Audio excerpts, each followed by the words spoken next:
Career निवडताना मला नक्की काय करायला आवडेल ह्याचा विचार करायला हवा असं मी आवर्जून सांगेन. सर्वात महत्त्वाचं म्हणजे जर तुम्ही कन्फ्यूज आहात, तुम्ही डिलेमामध्ये आहात की नक्की कळत नाही हे करायचं ते करायचं, तर तुम्ही एक सायकोमेट्रिक टेस्ट केली, ॲक्टिव्हिटी टेस्ट केली, तर तुम्हाला त्यातून खरंच कळेल की तुम्हाला काय छान जमण्यासारखं आहे. कोणतंही करिअर निवडताना योग्य करिअर निवडण्यासाठी घाई करू नका. स्वतःला ओळखा, मार्केटमध्ये संधी कोणत्या आहेत ते बघा, ओके, आणि मग त्याला एक्सप्लोर करा की खरंच ह्या फील्डमध्ये किती स्थिरता आहे.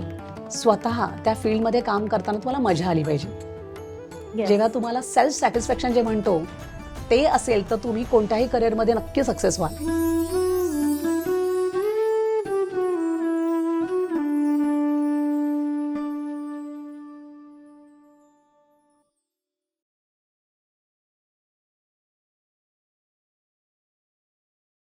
हाय, कालनिर्णय मागचं पान या पॉडकास्टवर मी शक्ती साळगावकर तुम्हा सर्वांचं स्वागत करते. आजचा विषय आहे करिअर. करिअर हा एक मोठा प्रश्न असतो सगळ्यांच्याच समोर, आईवडिलांच्या समोर मुलांच्या बाबतीत आणि मुलांच्या समोर स्वतःच्या बाबतीत. तर हे करिअर कसं निवडतात, कोणकोणते प्रकार आहेत, त्याबद्दल आपल्याशी बोलणार आहेत पूनम घडिगावकरजी. पूनम घडिगावकरजी 2004 सालपासनं करिअर काउन्सिलिंग करतात आणि त्या आज आपल्याशी करिअरबद्दल बोलायला आलेले आहेत. नमस्कार पूनमजी. नमस्ते. तुम्ही आज वेळात वेळ काढून आलात त्याबद्दल धन्यवाद. थँक्यू मला बोलवल्याबद्दल. मला एक सांगा, करिअर आपण जेव्हा निवडतो तेव्हा तो कसा निवडावा? ॲक्च्युली करिअर निवड प्रक्रिया आता खूपच महत्त्वाची झालेली आहे आत्ताच्या काळात. तरी पूर्वी आपल्याकडे असं होतं की आपण टिपिकल आर्ट्स, कॉमर्स, सायन्सकडे आपल्या मार्कांप्रमाणे जायचो, पण आता इतके विविध करिअर मार्केटमध्ये आलेले आहेत, त्यामुळे करिअर निवड ही एक प्रक्रिया झालेली, एक प्रोसेस आहे आणि त्याला मला वाटतं प्रत्येक मुलांनी फॉलो करायला हवं, मुलं आणि आईबाबांनी.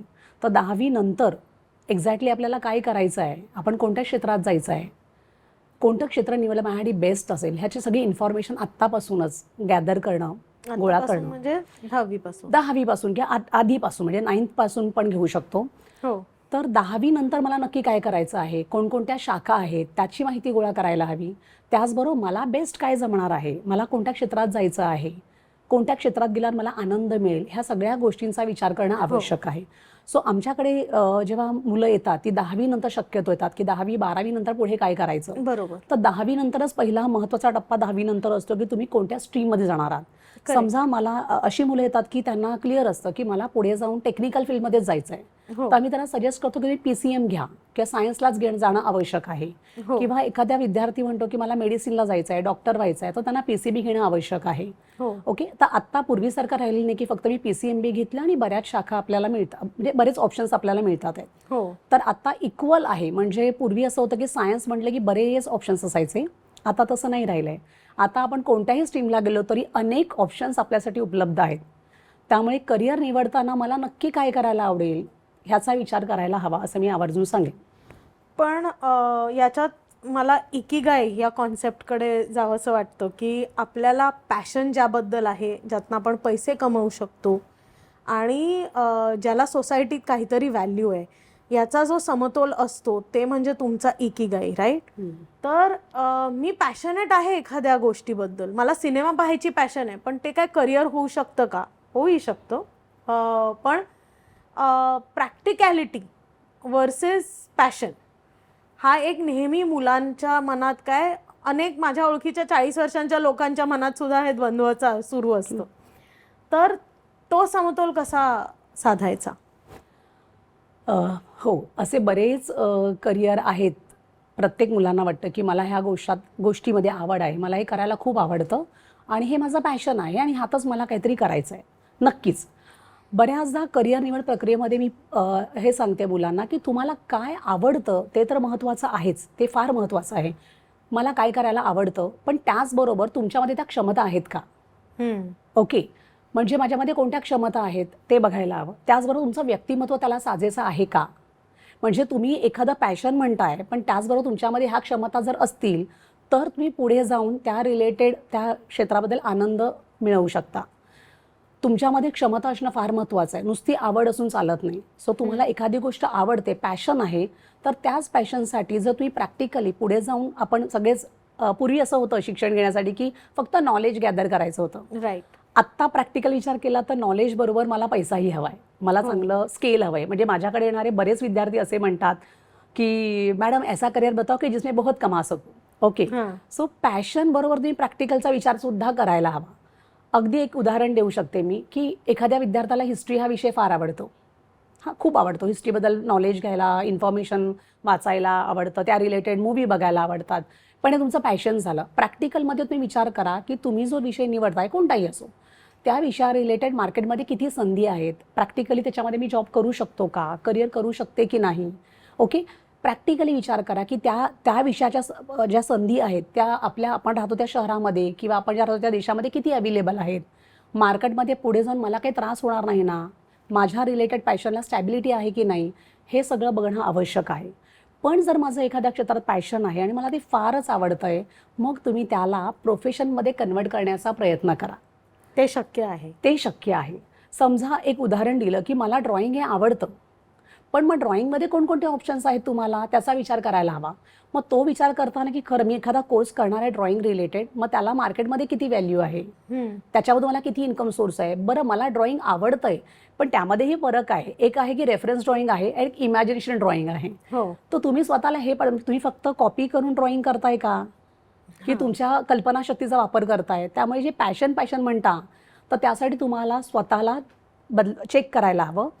अशासाठी काही सायकोमेट्रिक टेस्ट पण अवेलेबल असतात. ओके, सो तुम्ही जे पॅशन म्हणताय पण त्या पॅशनबरोबर तुमची क्षमता जर मॅच होत असेल तर तुम्हाला ते पुढे गाईडही करू शकतात.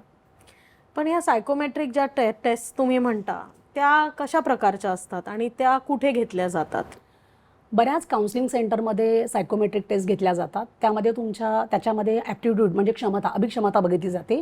काही गोष्टी आपल्याला बाय बर्थच मिळालेल्या असतात. ओके, पण मला एखादी गोष्ट माझ्याकडे आहे त्याच्यावर मी जर नेहमी काम केलं तर त्या खूप चांगल्या पुढे वाढू शकतात.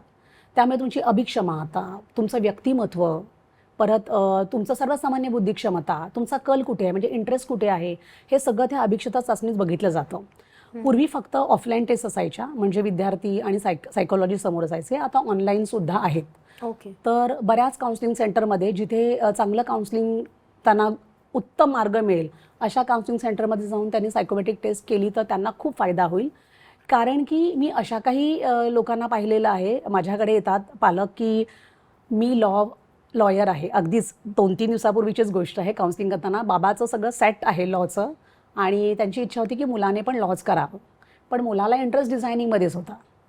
तर ते म्हणतात ऑलरेडी सेट आहे. तर बऱ्याचदा असं होतं करिअर निवडताना कधी कधी पालकसुद्धा मुलांवर इनडायरेक्टली आपण असं म्हणूया की अरे सगळं सेट आहे, किंवा CAचे असतात की सेट आहे तर तुला काही स्ट्रगल करायची गरज नाही. तर माझ्याच फॉर्मला इनडायरेक्टली प्रेशर असतं. ओके, तर तो थोडा विचार करायला हवा की सायकोमेट्रिक टेस्टमधून खरंच पालकांना आणि मुलांना कळतं की खरंच माझ्यामध्ये ह्या क्षमता आहेत का, किंवा ऑलरेडी जे सेट आहे पण तिथे माझं क्षमता मॅच होते आहे का, मला आवड होते आहे का, किंवा माझं व्यक्तिमत्व तसं आहे का.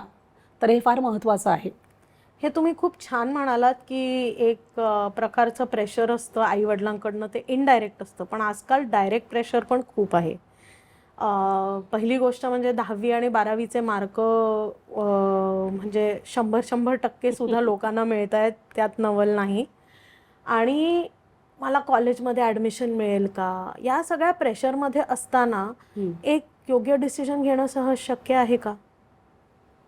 येस, घेऊ शकतो आपण. ॲक्च्युली कसं आहे ना, करिअर निवडताना बऱ्याचदा मुलं आणि पालक मुलांमध्ये पिअर प्रेशर बघायला मिळतं, किंवा प्रेशर म्हणण्यापेक्षा त्यांच्याकडनं येतं की माझा मित्र अमुक अमुक फील्डमध्ये जाणार आहे, की एकाच क्षेत्रात जाणार आहे, म्हणजे माझा मित्र सायन्स करणार आहे, कॉमर्स करणार आहे.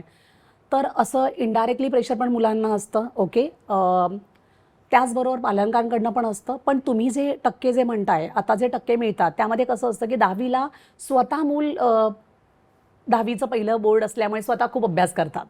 ओके, पालकांकडनं पण खूप लक्ष दिलं जातं. जे पालक म्हणजे मी असे पालक बघितले जे 8वी-9वीपर्यंत मुलांकडे लक्षात देत नाही, पण 10thला ते खूप लक्ष देतात. त्यामुळे इंटरनल प्रेशर म्हणजे लोकांचं मित्राला एवढे मिळतात तर मला पण मिळाले पाहिजे, ते प्रेशर आईवडिलांकडनं. तर मुलांना छान मार्क मिळतात आणि शाळाही बऱ्यापैकी करून घेतं. पण नुसतेच ते टक्के गृहीत धरून आपण ॲडमिशन घेणं, मला आत्ताच्या वेळेला तरी म्हणेन की ते विचार करून घ्यायला हवं. ते चुकीचं राहील, कारण की आत्ता अनेक कॉलेजेसमध्ये इन्स्टिट्यूटमध्ये टक्केवारी जरी बघितली जाते तरी आपण पूर्वी असं होतं की आर्ट्स जे विषय आहे लँग्वेज त्याला खूप टक्क्यांची गरज नसायची. म्हणजे मी असा काळ अनुभवला की ज्यामध्ये 75च्या वर गेले की सायन्सला जाणं किंवा मग 70, 75, 65 म्हटलं तर मग कॉमर्सला आणि आर्ट्सला. पण आता असे काही कॉलेज आहेत की ज्यामध्ये तुम्हाला 94, 95ला आर्ट्सला क्लोज होतात ॲडमिशन्स, इवन कॉमर्सला सुद्धा. त्यामुळे फक्त टक्केवारी म्हणून जर तुम्हाला 95, 98% मिळतात आहेत तर तुम्ही सायन्सच घ्यावं असं नाही. आता अनेक फील्डमध्ये जास्त टक्के लागतात, पण तुम्हाला ते जमतंय का ते महत्त्वाचं आहे. म्हणजे 10वीच्या टक्क्यांवरनं अजिबात असा अंदाज बांधू नका, कारण 11वी 12वीचा अभ्यासक्रम खरंच खूप वेगळा आहे. आणि पूर्वी आपल्याला फक्त टक्केवारीमध्ये ॲडमिशन व्हायचं, पण आता प्रवेश परीक्षा आहेत. ऑलमोस्ट सगळ्या फील्डसाठी प्रवेश परीक्षा आहेत. त्यामुळे मी असं म्हणेन की नुसतं टक्केवारीवर जाऊ नका. तुम्हाला 95-98% मिळाले खूपच छान गोष्ट आहे, पण थोडं रिअलिस्टिकवर पण येऊया. ॲप्टिट्यूड टेस्ट जो प्रकार आहे, सायकोमेट्रिक टेस्ट जो प्रकार आहे, त्याच्यातून आपल्याला खरंच कळतं की आपली अभिक्षमता कुठे आहे. आणि व्यक्तिमत्व मी पुन्हा आवर्जून सांगेल इकडे, कारण की व्यक्तिमत्व पण इतकंच महत्त्वाचं आहे. उदाहरण द्यायचं म्हटलं तर समजा एखाद्या विद्यार्थ्याला मॅनेजमेंट किंवा बिझनेस करायचा आहे, पण त्याचं व्यक्तिमत्व शाय आहे, टिमिड आहे, लाजाळू आहे, तर टक्के खूप चांगले आहेत. म्हणून त्याने एखादा BBAचा कोर्स करणं विचार करायला हवं की खरंच माझं व्यक्तिमत्व त्याला साजेसं आहे का. किंवा ह्याच्या अपोजिट आपण म्हणूया की एखादा विद्यार्थी असतो जो फार बोलका आहे, मनमोकळा आहे, पीपल ओरिएंटेड आहे, आणि जर त्याला म्हटलं एखादं रिसर्च वर्कमध्येच करिअर करायचं आहे तर त्याच्यासाठी फार डिफिकल्ट होऊन जाईल. मी हे का सांगते की असे काही विद्यार्थी, असे काही स्टुडंट आहेत जे जॉब करताना सुद्धा आमच्याकडे अप्रोच झालेले आहेत की मला आता हे करिअर नको आहे. अगदी डॉक्टरची डिग्री घेतल्यानंतर सुद्धा बरेच असे स्टुडंट येतात की नाही आम्हाला करिअर बदलायचं आहे, तर काय करू शकतो. मग तेव्हा सायकोमेट्रिक टेस्ट, पण आपल्याला आता बरेच ऑप्शन्स आहेत. म्हणजे ग्रॅज्युएशन नंतरही खूप अनेक ऑप्शन्स आपण घेऊ शकतो. पण मग तुम्ही दिलेले एवढे वर्षाची मेहनत, अभ्यास, पैसे, त्यामुळे एक सायकोमेट्रिक टेस्ट करून तुम्हाला तुमच्या पूर्ण ॲप्टिट्यूडचा अंदाज येतो आणि त्याप्रमाणे करिअर निवडणं सोपं जातं. त्यामुळे फक्त टक्केवारीवर विचार न करता मला वाटतं बाकी सगळ्या गोष्टींचाही विचार करणं आवश्यकता आहे. तुम्ही हे जे म्हणताय ते अगदी बरोबर आहे की तुम्ही ग्रॅज्युएशन नंतर काय, मी तर आता अनेक लोकांना पाहिलंय की जे 20-20 वर्ष एका फील्डमध्ये काम केल्यावरती अचानक कम्प्लिटली करिअरचा ट्रॅक चेंज करतात, विच इज पॉसिबल. पण तुमची खूप मेहनत, पैसा, वेळ त्याच्या मागे वाया जातो. तर 10वी आणि 12वीमध्ये ॲप्टिट्यूड टेस्ट हे एक झालं की त्याच्यामधनं तुम्हाला कळतं. असे काही छोटे कोर्सेस करावेत का की आपल्याला अंदाज यायला की आपल्याला हे जमतंय का, आवडतंय का? अगदी बरोबर. प्रत्येक ठिकाणी प्रत्येक वेळेला ॲप्टिट्यूड टेस्ट होईलच, करता येईलच असं आपण जे सिटीत राहतो त्यांना अगदी शक्य आहे. पण त्याच्या पलीकडे मी जाऊन म्हणेन की प्रत्येक मुलाने स्वतःची चाचणी करावी. ओके, म्हणजे सेल्फ असेसमेंट म्हणते मी त्याला, की तुम्ही स्वतःला पडताळून पहा की तुमच्यामध्ये तुम्हाला काय करायला आवडतं, काय करायला जमतं, कशात तुम्हाला काय गोष्ट करताना तुम्हाला आनंद मिळतो, मजा येते, किंवा तुम्हाला वेळेचं भानच राहत नाही. तर ते तुम्ही स्वतःला शोधून बघा, म्हणजे सेल्फ असेसमेंट म्हणते. त्याचबरोबर तुमचं व्यक्तिमत्व बघा की तुम्हाला लोकांमध्ये मिक्स व्हायला आवडतं का, एकटं काम करायला आवडतं.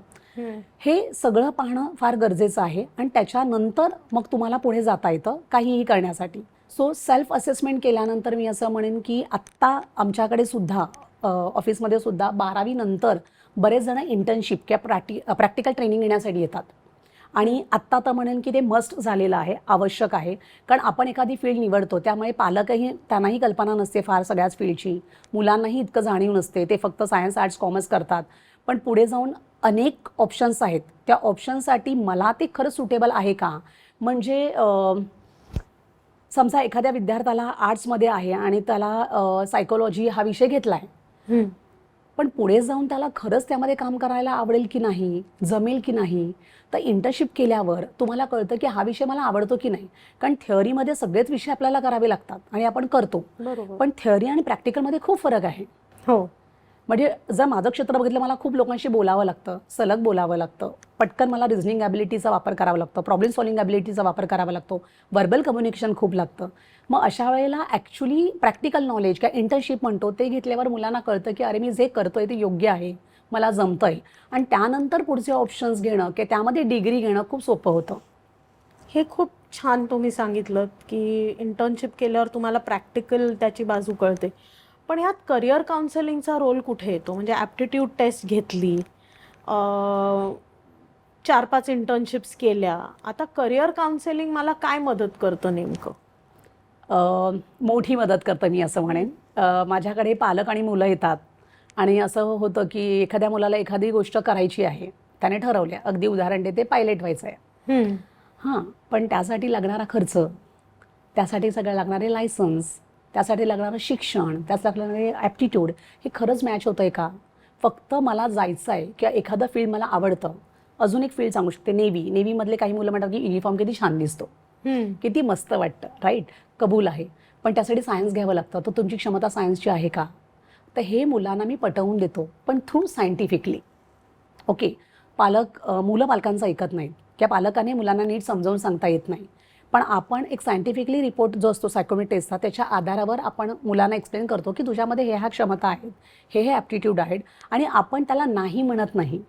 आपण त्याला एक्सप्लेन करतो की हे आवश्यक आहे आणि तू तुझ्या रिपोर्टप्रमाणे बघ तुला काय काय वाटतं.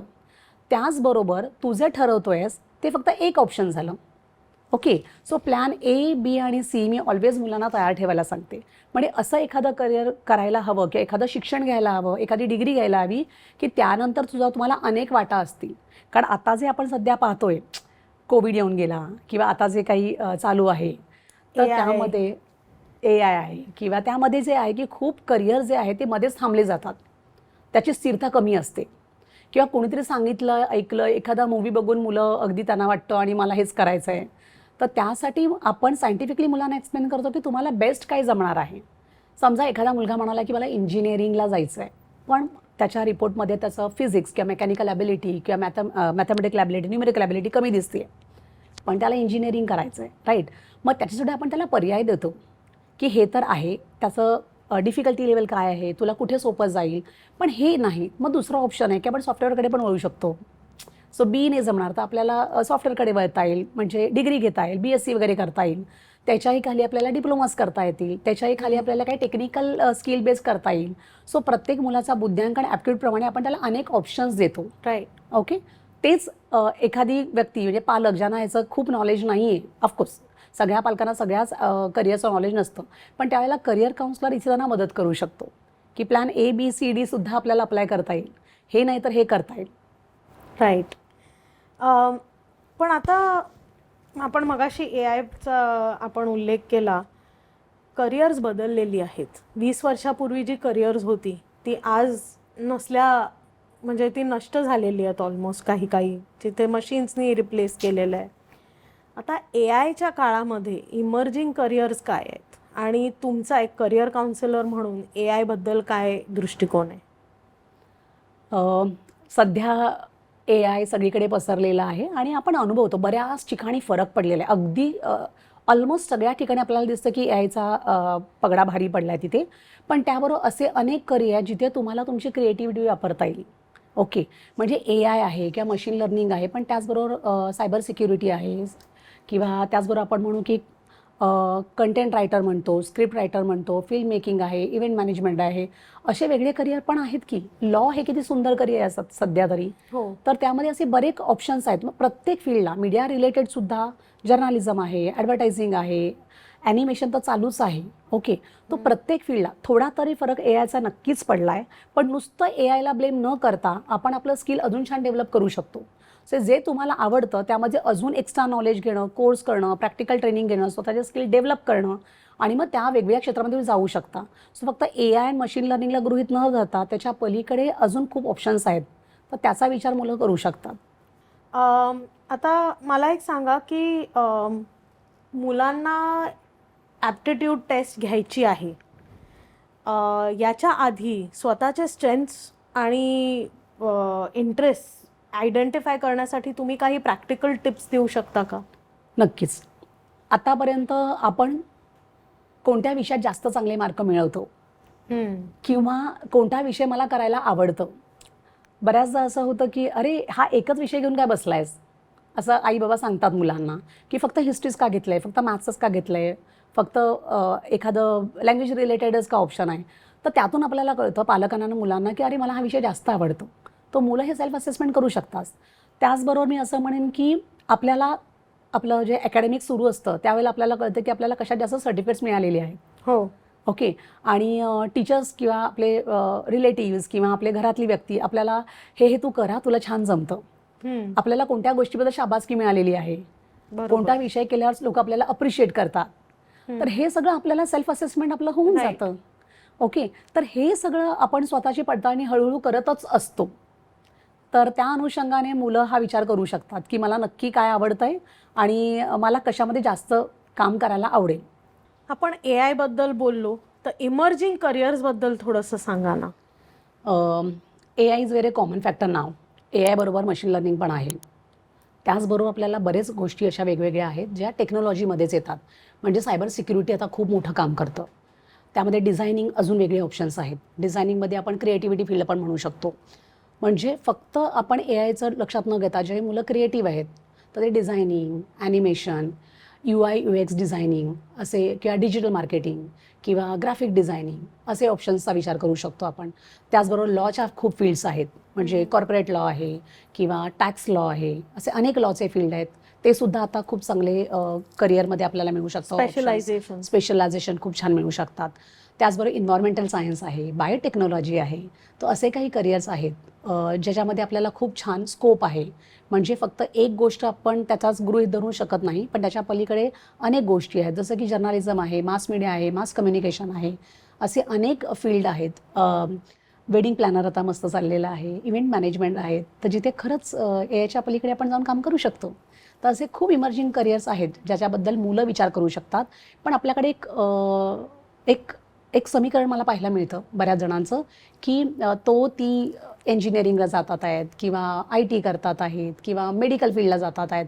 पण त्याच्या पलीकडे बरेच ऑप्शन्स आहेत की सध्या असं म्हणणे मी फिजिओथेरपी किंवा ऑक्युपेशनल थेरपी, स्पीच थेरपी हे किती सुंदर करिअर आहे. ह्याच्यामध्ये ॲक्च्युली विद्यार्थी विचार करू शकतात. म्हणजे फक्त मेडिसिन नाही, तर हे पण ऑप्शन्स आहेत की आपल्याकडे. तर सगळीकडेच आपण एकच गोष्ट धरून मला आता माझं पुढे कसं होणार त्यापेक्षा जे वेगळे करिअर आहेत त्याला एक्सप्लोर करण्याचा प्रयत्न करा. त्याच्याबद्दल जास्त जाणून घ्या. पण हे जाणून घ्यायला स्किल्स तर हव्याच आणि डिग्रीही हवी.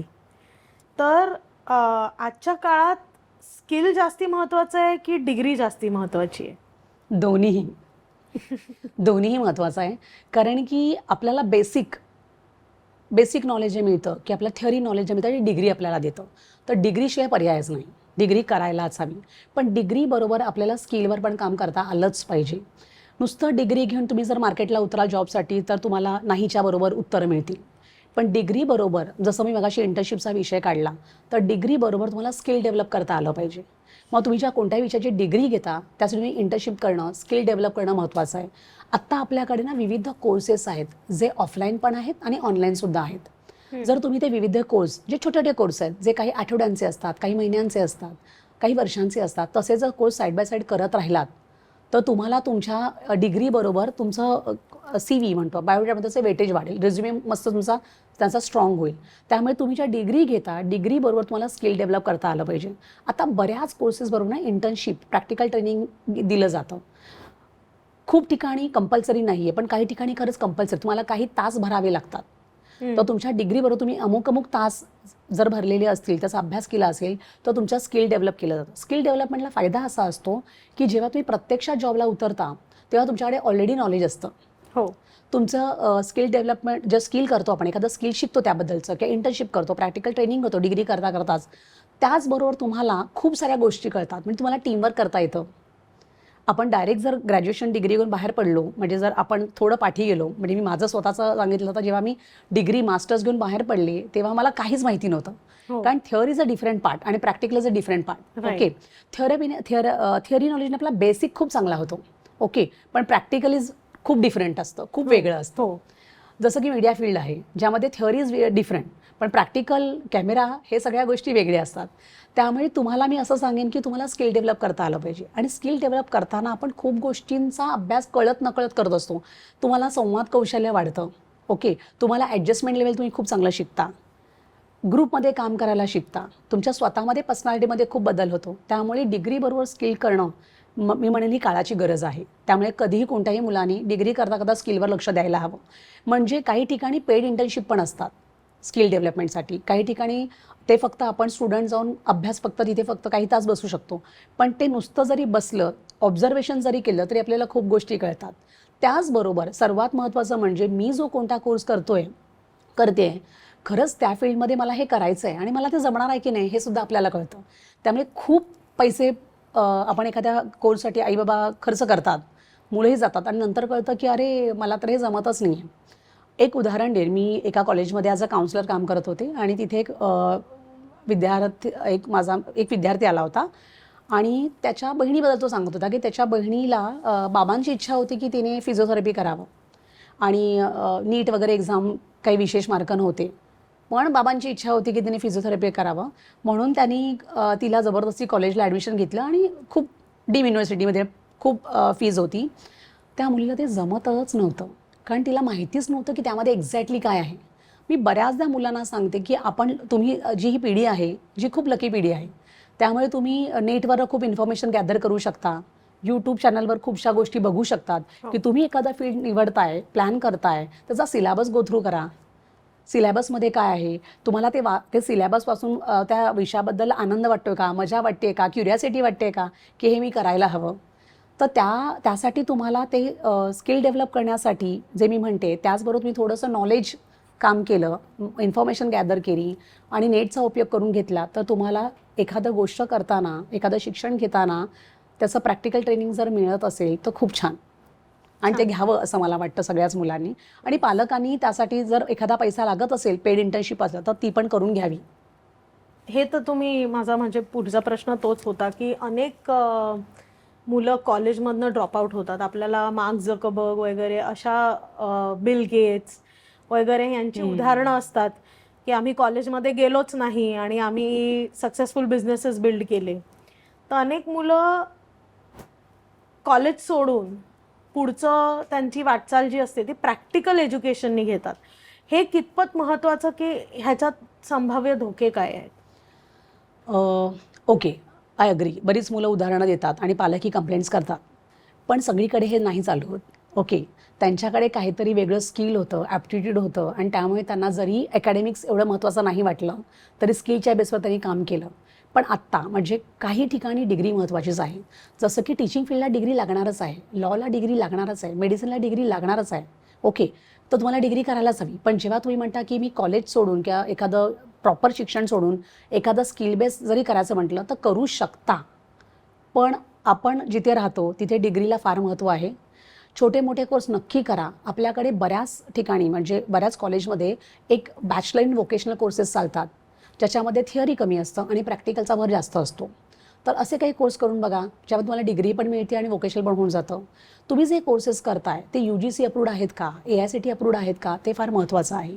त्यामुळे पटकन छोटे मोठे कोर्स जरी तुम्हाला तात्पुरतं वाटलं, म्हणजे बरीच मुलं ॲनिमेशनला जातात पण ॲनिमेशनमध्ये पण डिग्री आहे, मग डिग्री घ्या ना. किंवा एखादा प्रॉपर डिप्लोमा करा चांगला आणि अशा इन्स्ट्रुमेंट करा की तुम्हाला तिथून चांगलं शिकवलं जाईल. तर पण मी एवढे वर्ष जे काम करते तर मी असं म्हणेन की डिग्री करायलाच हवी आणि त्याबरोबर छोटे मोठे कोर्स करा तरी चालेल. पण नुसतं शाळेतून पळवाट करून किंवा कॉलेज शिकायचंच नाही आहे, ती पळवाट करून जर तुम्ही काही फक्त कोर्सवर जाल तर तसं आपल्याकडे डिफिकल्टी मुलांना येऊ शकते. ओके, हे बोलताना एक लक्षात येतं की काही चुकाही होऊ शकतात आपल्या. तर या चुका आपण काय असतात चुका टिपिकली करिअर निवडताना होणाऱ्या आणि त्या आपण टाळायच्या कशा? ओके, जसं मी मगाशी म्हटलं की बऱ्याचदा असं की माझा मित्रमैत्रीण एखादा विषय एखादी स्ट्रीम करतो तर मी पण करणार. किंवा आता जे काही बरेच नवीन नवीन करिअर आहेत तर मुलं त्याच्या मागे लागतात की समजा सगळे AI करतात आहे, सगळे IT करतात आहेत, सगळेच काही डिझायनिंग रिलेटेड आहेत किंवा मीडिया आहे, असं काही फील्ड आहे. ऑफकोर्स फील्ड खूप छान आहेत, तुम्हाला तिथे करता आलं पाहिजे. पहिली गोष्ट जसं मग क्षमता असल्या पाहिजे. त्यामुळे तुम्ही स्वतःला पारखून बघा की तुम्हाला ते फील्ड करता येते की नाही. अवॉइड करण्याच्या गोष्टी महत्त्वाच्या आहेत म्हणजे कोणावरही, कारण की माझा मित्र माझी मैत्रीण जरी म्हटलं तरी ती एक वेगळं व्यक्तिमत्व आहे. त्याच्यामध्ये त्याचं आवड वेगळी आहे, त्याच्या ॲप्टिट्यूड वेगळे आहेत, त्याचं व्यक्तिमत्व वेगळं आहे, हे सगळं वेगळं असतं. ते तुमच्यात सेम असेल कसं? दोन व्यक्ती वेगळ्या असल्या, दोन व्यक्तीतले पर्सनॅलिटीचा भाग, तुमच्यामध्ये असलेल्या काही गुण ते वेगळे असतात. त्यामुळे हे अजिबात करू नका की कोणी करतंय म्हणून. हां, त्याबद्दल तुम्ही माहिती गोळा करू शकता, स्वतःला सेल्फ असेसमेंट करू शकता आणि त्याने निर्णय घेऊ शकता. पालकांना माझी सूचना अशी की बऱ्याचदा पालक आमच्या घरात एक व्यक्ती अशी आहे कंपॅरिझन केलं जातं, तुलना केली जाते, अरे तोही करतो मग तूही कर, मग त्याला जमतं किंवा तुला का नाही जमणार आहे, किंवा तो बाहेरगावी गेला आणि मी पण बाहेरगावी मुलाला पाठवणार. ओके, तर ते खरंच तुमच्या पॉकेटला जमणार आहे का? दिस इज वन. खरंच तुमचा विद्यार्थी तेवढाच, तुमचा मुलगा मुलगी तेवढं ॲप्टिट्यूड चांगले आहेत का? ओके, त्याच्याचबरोबर त्याचं व्यक्तिमत्व तेवढं आहे का, की आपण जर एखाद्या कंट्रीच्या बाहेर जातोय, ओके, तर तुमचं पर्सनॅलिटी खूप मॅटर करतं. तुम्ही खूप सेन्सिटिव्ह आहात, फॅमिली ओरिएंटेड आहात, तर तुम्ही हे नक्की बघायला हवं की तुमचा जो मुलगा मुलगी तिथे जाऊन खरंच एकटा राहू शकणार आहे का?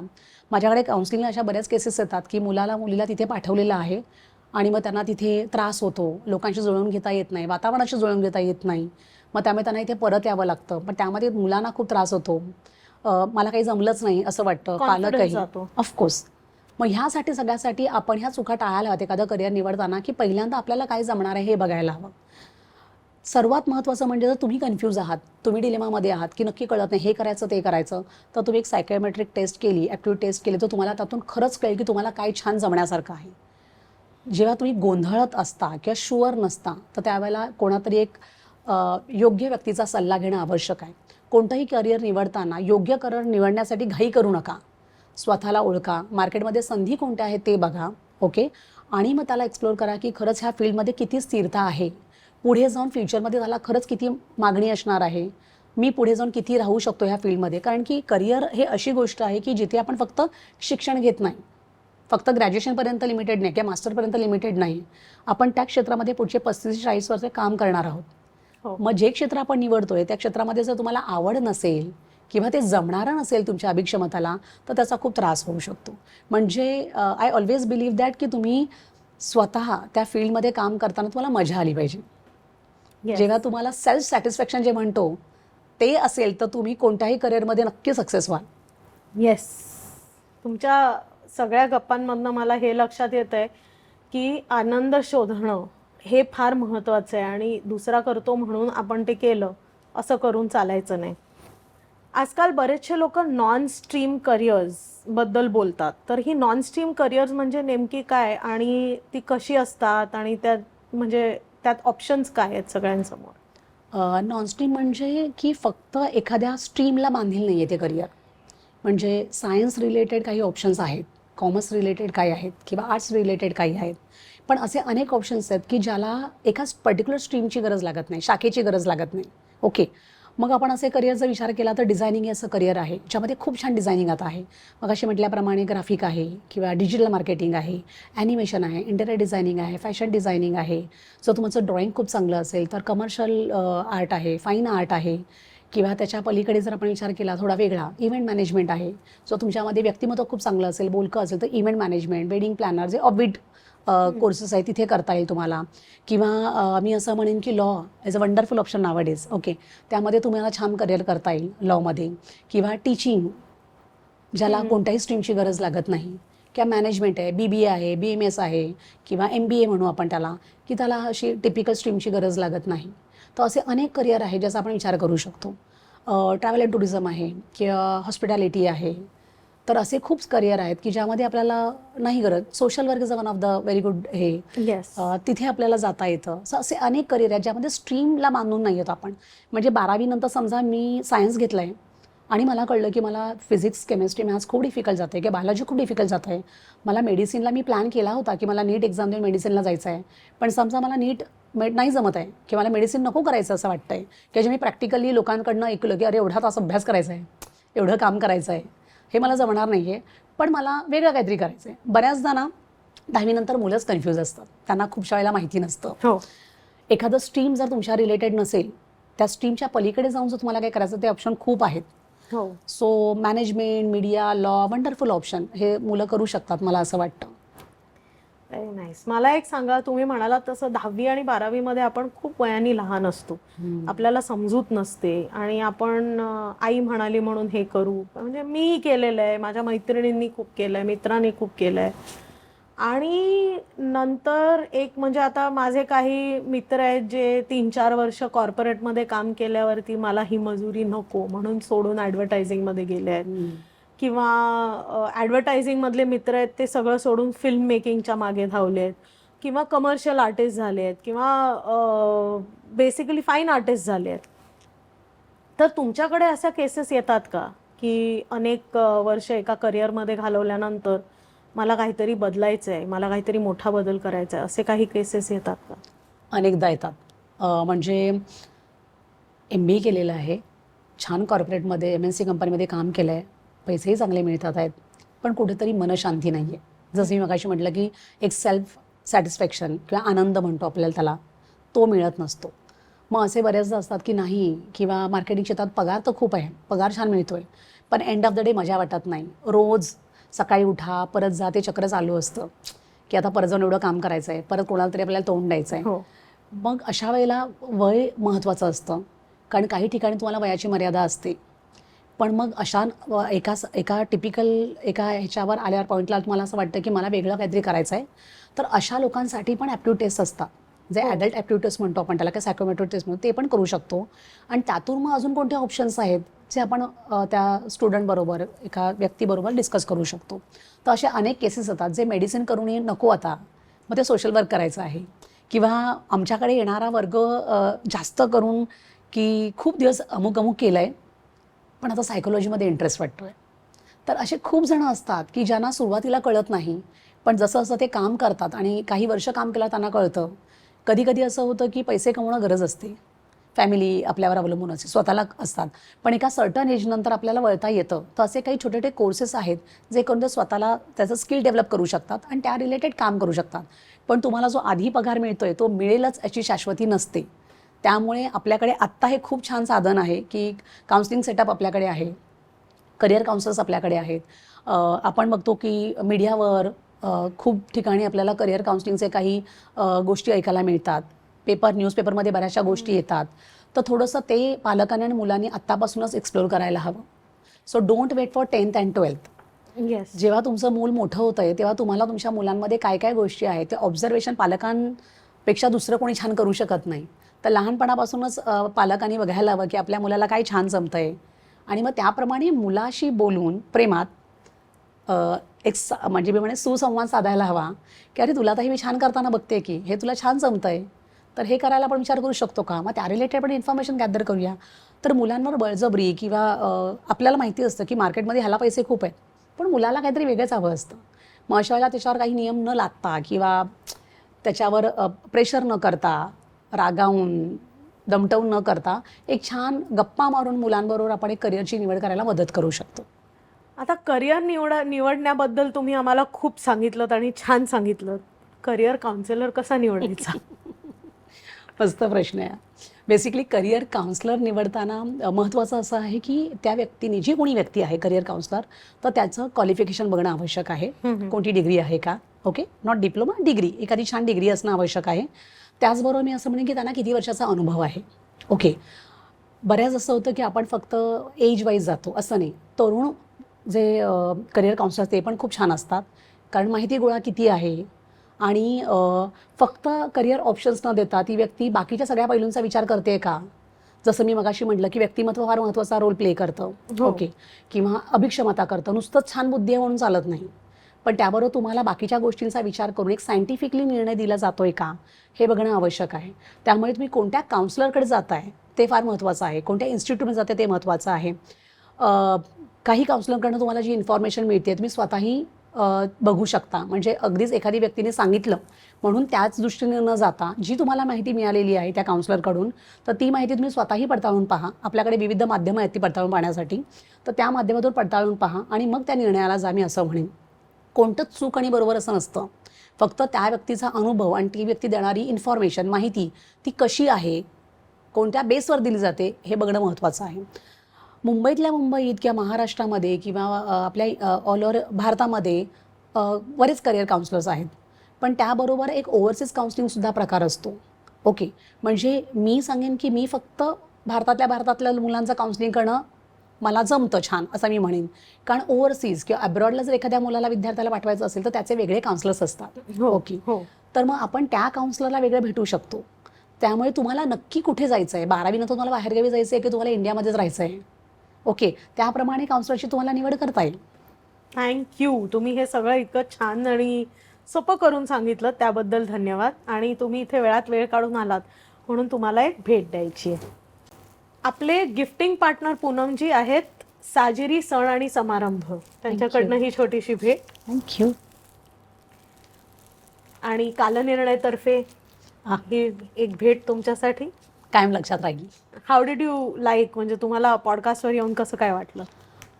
मला मस्त वाटलं. खूप वर्षांनी परत कॅमेरासमोर आले आणि ह्याच्या आधीही मी कालनिर्णयासाठी एक आर्टिकल लिहिलं होतं. हो ऑफकोर्स. त्यामुळे छान वाटलं, मस्त वाटलं. येस. आणि मला बोलवल्याबद्दल फार फार तुमची आभारी आहे मी.